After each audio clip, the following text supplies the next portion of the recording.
साथियों, इस वीडियो को ज़्यादा से ज़्यादा लाइक करें, कमेंट करें, शेयर करें और चैनल को सब्सक्राइब करना ना भूलें। यदि हम अपने मूल से जुड़ करके रहते हैं, यदि हम धरातल से जुड़ करके रहते हैं, और मैं विशेष तौर पे कहूँ यदि हम अपनी प्राचीन वैदिक संस्कृति से जुड़ के रहते हैं, तो निश्चित रूप से एक सफलतम जीवन की ओर आगे बढ़ सकते हैं। आज कहीं ना कहीं, आज युवा हो चाहे बुज़ुर्ग हो, कहीं ना कहीं हमारी प्राचीन मान्यताओं से दूर हटता दिखाई देता है।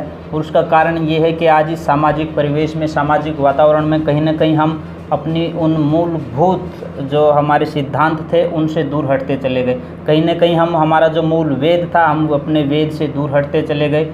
समाज में एक अलग तरह की मान्यताएं स्थापित हो गई, अलग तरह का व्यवहार स्थापित हो गया, और उसका कारण है कि आज व्यक्ति कहीं ना कहीं कष्ट में और दुख में दिखाई देता है।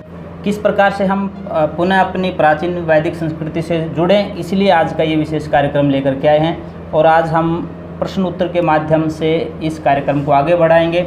हमारे साथ आज सवालों के जवाब देने के लिए एक छोटी बेटी हमारे साथ हैं। हम उनसे सबसे पहले परिचय जानेंगे। आप अपना परिचय दें। नमस्ते, मैं प्रेक्षा आर्य रोहतक से बोल रही हूँ। मेरे पिता का नाम है प्रदीप कुमार और मेरी माता का नाम है चंद्रप्रभा और मेरे दादा का नाम है मास्टर नफे सिंह। तो प्रेक्षा हमारे साथ है। प्रेक्षा से हम पूछेंगे, आपको ये वैदिक संस्कृति से जुड़े हुए प्रश्न याद करने की, वैदिक संस्कृति को पढ़ने की प्रेरणा कहाँ से मिली, पहले ये बताएं। वैसे तो मैंने यह प्रश्न याद नहीं करे थे। मेरी दीदी पूनम दीदी ने मुझे यह प्रश्न समझाए थे, तो उसके बाद यह प्रश्न मुझे अपने आप से ही याद हो गए थे और उसके बाद मैंने थोड़ी प्रैक्टिस की थी। तो प्रश्नों का सिलसिला शुरू करें। हाँ जी साथियों, मैं सवालों का सिलसिला शुरू कर रहा हूँ। मैं हूँ दीक्षेंद्र आर्य, आप देख रहे हैं मिशन आर्यवर्त। मेरे साथ हैं प्रेक्षा। प्रेक्षा, सबसे पहला मेरा जो प्रश्न है आपसे वो है ईश्वर, उससे संबंधित है प्रश्न। और यहाँ से शुरू करते हैं कि ईश्वर किसे कहते हैं। ईश्वर वो है जो सब जगह विद्यमान है, चेतन है, निराकार है, जिसके पास अनंत ज्ञान, अनंत बल, अनंत आनंद, न्यायकारी और दयालु और सृष्टि करता है। इन सभी गुणों से जो युक्त है उसे हम ईश्वर कहते हैं। तो इसी के साथ ही हम पूछ सकते हैं आपसे, ईश्वर करता क्या है। ईश्वर के मुख्य रूप से 5 कार्य हैं। सृष्टि को बनाना, सृष्टि का पालन पोषण करना, सृष्टि का संहार करना, सृष्टि के आरंभ में वेदों का ज्ञान देना और जीवों के अच्छे बुरे कर्मों का उन्हें फल देना। बहुत बढ़िया।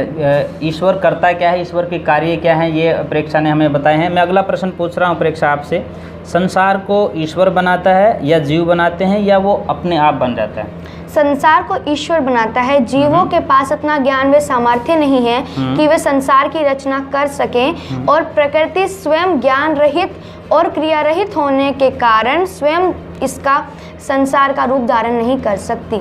अभी आपने थोड़ी देर पहले कहा कि ईश्वर निराकार है और जो निराकार होता है उसके हाथ पांव तो होते नहीं, तो आप कैसे कह सकते हैं कि ईश्वर निराकार जो बिना हाथ पांव के उसने संसार को बना दिया। जरूरी नहीं कि जो बिना हाथ पैर के कोई काम नहीं कर सकते। जैसे कि चुंबक है, अपने बिना हाथ पैरों के वे लोहे को अपनी तरफ खींच लेती है और सूर्य की किरणें गति प्राप्त कर लेती हैं, बिजली रेलगाड़ी चला देती है। उसी प्रकार निराकार ईश्वर बिना हाथ पैरों के सृष्टि की रचना कर देता है।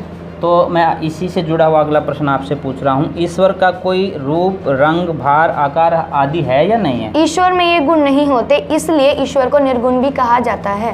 तो इसके साथ ही ईश्वर का मुख्य व निज नाम क्या है, ये भी मैं आपसे जानना चाहूँगा। वैसे तो ईश्वर के कर्म स्वभाव के कारण ईश्वर के बहुत सारे नाम हैं, परंतु ईश्वर का मुख्य व निज नाम ओम है, जैसा कि वेद में भी कहा गया है, ओम कर्तो स्मर।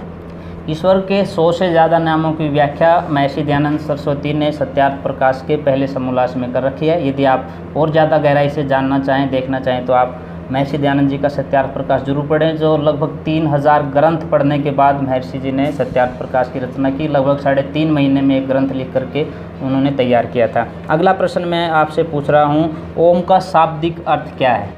ओम 3 अक्षरों के मेल से बना है। अ ऊ में ईश्वर के इसी एक नाम से ईश्वर के अनेक नाम बनते हैं, जैसे कि अ अकार से विराट, विश्व और अग्नि, उ उकार से हिरण्यगर्भ, तेजस और वायु, म मकार से ईश्वर, आदित्य और प्रजापति आदि नाम बनते हैं। बहुत बढ़िया। तो अगला प्रश्न मैं आपसे पूछ लेता हूँ, उसमें ये है कि ईश्वर का जो ज्ञान है वो सदा एक जैसा रहता है या घटता बढ़ता रहता है? ईश्वर का ज्ञान सदा एक रस रहता है, अर्थात कभी बढ़ता या घटता नहीं है। ईश्वर का ज्ञान कभी असत्य भी नहीं होता है। अगला प्रश्न है, संसार को किसने धारण किया है? संसार को ईश्वर ने अपने सामर्थ्य से धारण किया हुआ है। ईश्वर के सुख व सांसारिक पदार्थों के सुख में अंतर है या नहीं है? ईश्वर के सुख और सांसारिक पदार्थों के सुख में बहुत सा अंतर है। ईश्वर के सुख स्थायी और वे पूर्ण तृप्ति वाले होते हैं, जबकि सांसारिक पदार्थों के सुख अस्थायी और दुष्मिश्रित होते हैं। और वह जीवों के बीच कोई दूरी है या नहीं है? स्थान व काल की दृष्टि से ईश्वर और जीवों के बीच में कुछ भी अंतर नहीं है। ईश्वर हर जगह हर समय हमारे साथ रहता है, परंतु कुछ लोग अज्ञानी हैं, इसलिए ईश्वर उनसे दूर ही रहता है। ईश्वर को जो नहीं मानते, ईश्वर का वास्तविक रूप नहीं जानते और ईश्वर की भक्ति नहीं करते, ईश्वर सदैव उनसे दूर रहता है। मैं प्रेक्षा से अगला प्रश्न पूछ रहा हूँ, लगातार मैं उनसे प्रश्न पूछ रहा हूँ प्रेक्षा से, बीच में रोकूंगा अभी उनको, कुछ उनसे व्यक्तिगत जीवन के बारे में भी बात करेंगे। प्रेक्षा में आप मेरा अगला जो प्रश्न है वो है, क्या ईश्वर हमें अच्छे बुरे की शिक्षा देते हैं? जी हाँ, ईश्वर हमें हर क्षण हर पल हमें अच्छे और बुरे की शिक्षा देते हैं। जब हम कोई अच्छा काम करने जाते हैं तो हमारे अंदर से उत्साह, आनंद की भावना उत्पन्न होती है, और जब हम बुरा काम करने जाते हैं तो हमारे अंदर से हमें डर लगने लग जाता है, शंका पैदा होती है और हमें लज्जा का अनुभव होता है। ये हमारे अंतर्यामी ईश्वर की शिक्षा है, जो हमें हर क्षण बुरे कर्म न करने की शिक्षा देता है। प्रेक्षा ने जो बात कही है इसके ऊपर मैं ज़रूर टिप्पणी करना चाहूँगा कि परमात्मा की मिस कॉल, हम अपना कोई भी साथी फ़ोन करे उसका जवाब दें ना दें, अगर किसी अनजान नंबर से मिस कॉल आ जाए तो ज़रूर उसके पास फ़ोन करते हैं। तो परमात्मा भी हमें अपनी मिस कॉल से सावधान सचेत करने का प्रयास करते हैं। हम उसकी मिस कॉल को कितना समझ पाते हैं ये हमें देखना है। जैसा प्रेक्षा ने कहा कि कई बार उत्साह होता है, बहुत चाव होता है किसी कार्य को करने के लिए जब जाते हैं, तो वो परमात्मा की मिस कॉल है। और जब आप कोई कार्य करने के लिए चलें और मन में उत्साह आ जाए तो परमात्मा की मिस कॉल के आते ही तुरंत समझ जाएं कि मुझे ये कार्य करना है। और जब कोई गलत काम करने के लिए आगे बढ़ते हैं तो भय, लज्जा और शंका उत्पन्न होती है, वो भी परमात्मा की मिस कॉल है। परमात्मा सावधान कर रहे हैं कि ये काम हमें नहीं करना चाहिए। ठीक है प्रेक्षा, ये आज के मॉडर्न युग की जो टेक्नोलॉजी चल रही है उसके हिसाब से मैंने आपके बीच में एक बात रखी है। मेरा अगला प्रश्न है प्रेक्षा आपसे, संसार को बनाने और उसे चलाने से ईश्वर को क्या लाभ होता है? यदि कोई लाभ नहीं होता तो फिर क्यों बनाता है और क्यों चलाता है? वैसे तो हम जैसे जीवों के काम में हानि या लाभ होता ही है, ये हम अल्प जीवों की बातें हैं, परंतु जो ईश्वर है उसके लिए ऐसा कुछ कार्य नहीं है। ईश्वर का सृष्टि का निर्माण करना, उसका पालन पोषण करना और संहार करना ईश्वर का स्वाभाविक कार्य है, जो प्रवाह के कारण अनादि व अनंत है। ईश्वर हमें फल देते हैं, हमारे कर्मों के फल देते हैं, और ज्ञानपूर्वक उत्तम दिशा में चलने की शिक्षा देते हैं। और उस दिशा पे चलने के लिए ईश्वर ने हमारे लिए संसार बनाया है और चलाते हैं। मैं अगला प्रश्न बहुत गंभीर प्रश्न प्रेक्षा से पूछूंगा। हमारे 15 प्रश्न अभी तक हमने प्रेक्षा से पूछे हैं। आजकल लॉकडाउन के माहौल में देखेंगे सभी मंदिरों पे, मस्जिदों पे, चर्च पे लॉक लगा हुआ है, वो भी लॉकडाउन है। और कहीं ना कहीं जो पत्रे देखते थे, जो भविष्य बताते थे, वो भी गायब हैं। जो ये कहते थे कि आप कुछ भी बुरे कर्म करो, सबके फल जो है हम माफ़ करवा देंगे, पाप जो है वो हम कटवा देंगे। तो मेरा प्रश्न इसी से जुड़ा हुआ है प्रेक्षा, क्या ईश्वर अपने भक्तों के पाप, उनके बुरे कर्म और उनके दुखों को क्षमा कर देता है? यदि नहीं तो फिर उसकी भक्ति करने का क्या लाभ है? ईश्वर किसी भी बुरे कर्म को माफ़ नहीं करता है। जो भी बुरे कर्म करता है ईश्वर उन्हें कभी भी माफ़ नहीं करता। अगर वो ऐसा करेगा तो हमारी जो संसार है, हमारी सृष्टि है, उसमें पाप कर्म ज़्यादा बढ़ जाएगा। ईश्वर अपने जो ईश्वर की भक्ति करते हैं, ईश्वर उन्हें घोर समय आ जाता है जब दुखों का, तब उन्हें वह सहने की शक्ति भी देते हैं और भविष्य में बुरे कर्म न करने की प्रेरणा भी देते हैं। तो इसलिए ईश्वर की भक्ति से हमें ये चीज़ें प्राप्त होती हैं और वो बहुत कम होते हैं जो बुरे काम करते हैं। तो प्रेक्षा कहीं ना कहीं एक संकेत कर रही है कि अवश्य में भोक्तुम कृतम कर्म शुभाशुभम, शुभ और अशुभ जो काम हम करते हैं निश्चित रूप से उनका फल हमें अच्छे का फल अच्छा और बुरे का फल बुरे रूप में मिलता है। लेकिन आज के धर्म के नाम पर जो धंधे चल रहे हैं, वो लोग कहीं ना कहीं गंगा स्नान के नाम पर, कहीं ना कहीं हज के नाम पर, कहीं ना कहीं चर्च में मत्था टेकने के नाम पर एक छूट उन्होंने दे रखी है कि आप कितने बुरे कर्म करते रहो, 12 साल में एक बार गंगा में डुबकी लगा लो, पाप माफ।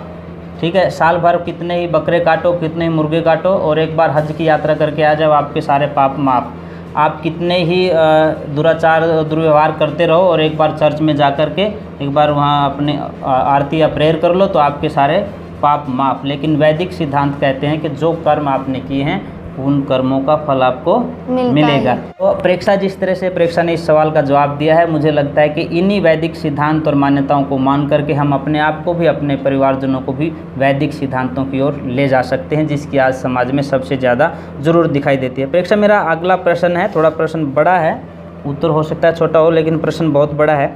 ईश्वर को सर्वव्यापक बताया है तो कागज़ के जलने, कपड़े के फटने, रोटी के चबाने, लकड़ी के छीलने, लोहे के पीटने पर भी वह जलता, फटता तथा चबाया, छिला वह पीटा जाता होगा? नहीं, ईश्वर अभौतिक है। जैसा कि आप जानते हैं, जो भौतिक चीज़ें हैं उनका कुछ भी प्रभाव नहीं पड़ता है अभौतिक चीज़ों पे।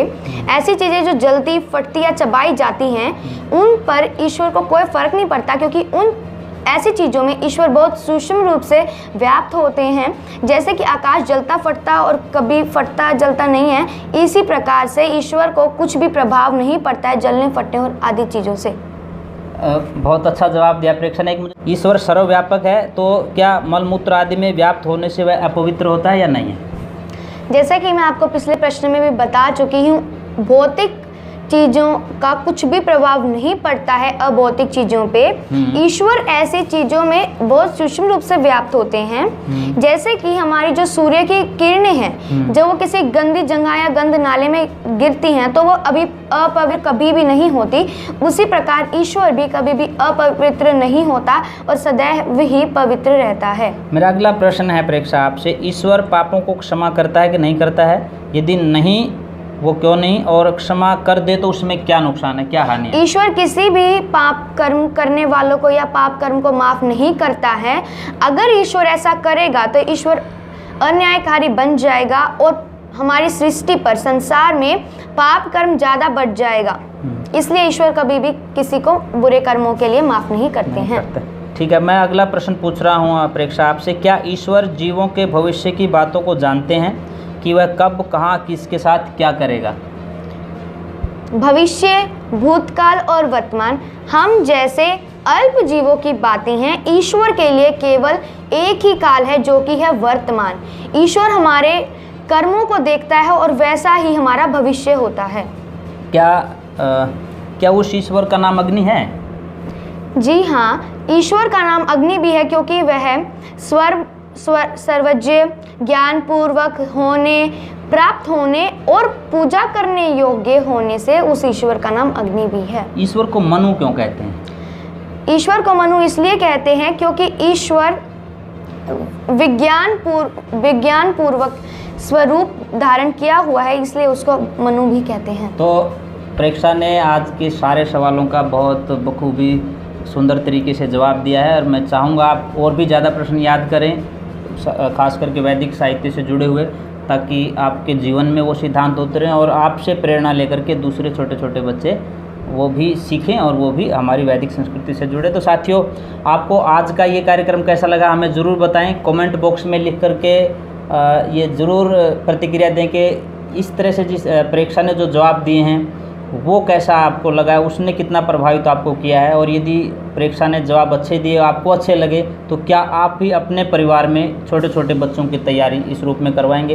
प्रेक्षा, आप छुट्टी करने से पहले छोटे से 2-3 प्रश्न आपसे करने। हाँ जी हाँ। क्या आपके घर में यज्ञ होता है? जी हाँ, सुबह हम प्रातः 7 बजे यज्ञ करते हैं, जिसमें हमारा पूरा परिवार बैठता है और उसके बाद ही हम सभी अपने कार्यों को करते हैं। तो आज इन सवालों के जवाब दे रही थी प्रेक्षा। प्रेक्षा से कुछ व्यक्तिगत सवाल पूछते हैं। प्रेक्षा, आप सुबह कितने बजे उठते हैं? मैं सुबह 6 बजे उठती हूँ। आप कौन सी क्लास में पढ़ते हैं? मैं 8वीं कक्षा में पढ़ती हूँ। आप मम्मी और पापा में किससे सबसे ज़्यादा प्यार करते हैं? मैं दोनों से ही प्यार करती हूँ, क्योंकि वो दोनों ही मेरी हर क्षण मदद करते हैं और वो मुझे मेरी सारी इच्छाओं को पूरी करते हैं। होमवर्क कौन करवाता है? होमवर्क मैं स्वयं करती हूँ। घर के कोई नहीं करवाते? नहीं, जो समझ में नहीं आता वो पूछ लेती हूँ। दबाव कौन बनाता पढ़ने के लिए? मम्मी।